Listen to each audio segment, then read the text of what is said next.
G'day everybody, where's Wally here? That guy here again is really asking for a little bit more of a pumbling, isn't he? He's just so easy.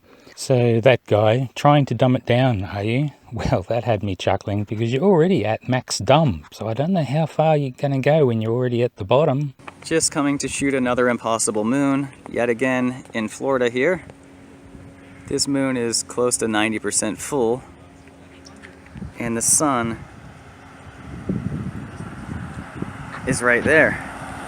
Nowhere near 90 degrees from this moon. That might be 1 degree, because there's 1 degree every 69 miles, as far as I know.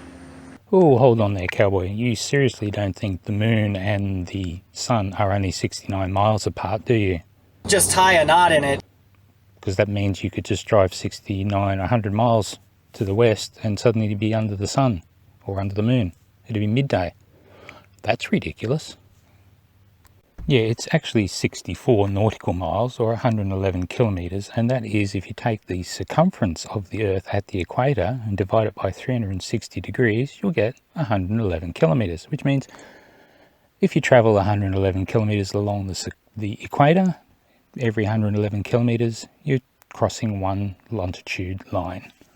Look, on his latest video here, he just seems to think that the moon and the sun are local. Is that why he thinks there's only 1 degree apart? Just tie a knot in it.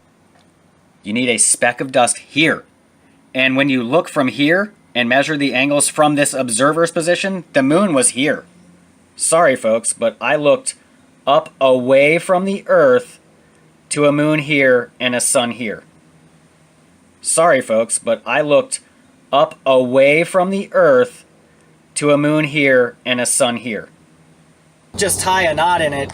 If anybody says this is possible, model it. Don't just say it. Model it. One thing the globetard has never done is modeled this, because they can't.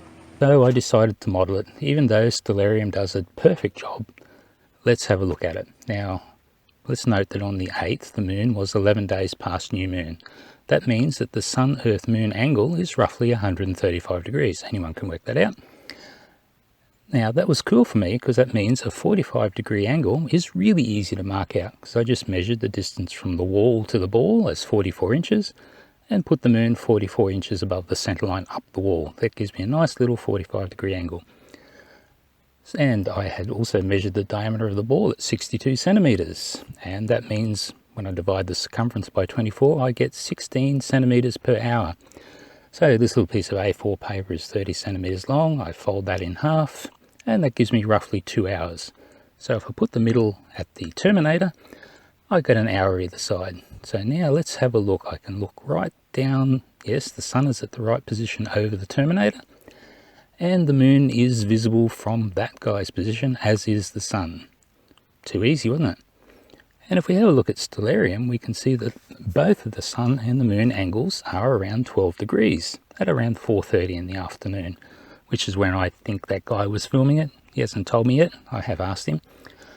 So, that guy, I don't really see that we've got a problem here. Not from the globe model side anyway. I feel like you do. Oh, and that guy, in case you didn't realise, of course I can't get the camera right down within a millimetre of the ball, but I can simulate that by looking directly over the ball from behind it. So I don't think that's going to be an issue if you really think about it. Who am I kidding?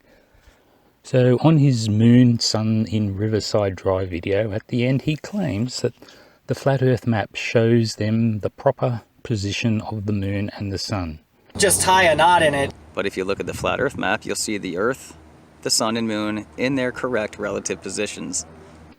He claims that the flat earth map shows them in their proper position, that being the moon and the sun. So yet again, the man who claims to make no claims makes another claim. So now that we've got you over a barrel, that guy, how about you show us that map? Because this is exactly what everybody is asking. When they keep saying to you, show us the map, they want to see what map you are referring to in that statement. Just tie a knot in it. And guess how well that FE map shows the positions of the sun in Australia in summer? The angles are all wrong. The sun rises at the wrong place, and no wonder we think it's a joke. Just tie a knot in it. And to hammer home this point once again, on the 26th of December 2019, there will be a solar eclipse over the Thailand area. That guy, I would love to see you flatties predict anything like that. And show us, how does this solar eclipse thing work on your FE map? You keep claiming not to have one, but you say it works perfectly. So here's your challenge. Solar eclipse, show us how it works on the FE map. Please. Just tie a knot in it. I guess your FE is starting to look a little bit broken. You keep plugging the gaps, but they keep falling apart. Let me see if I can put this in a way that you understand. And as I was doing a little bit of poking around trying to find where that guy filmed this Riverside Drive, not that I found it, not that it matters, I was starting to wonder, he is not that far away from all those rocket launch facilities. So that guy, why haven't you gotten yourself down there and filmed a rocket? Very disappointing. Oh, Nick, Pookie, me old mate, nice to see you out and about once more. You're feeling better, are you? As for your comment, that is exactly what someone who doesn't understand 3D geometry would say, isn't it? Whatever.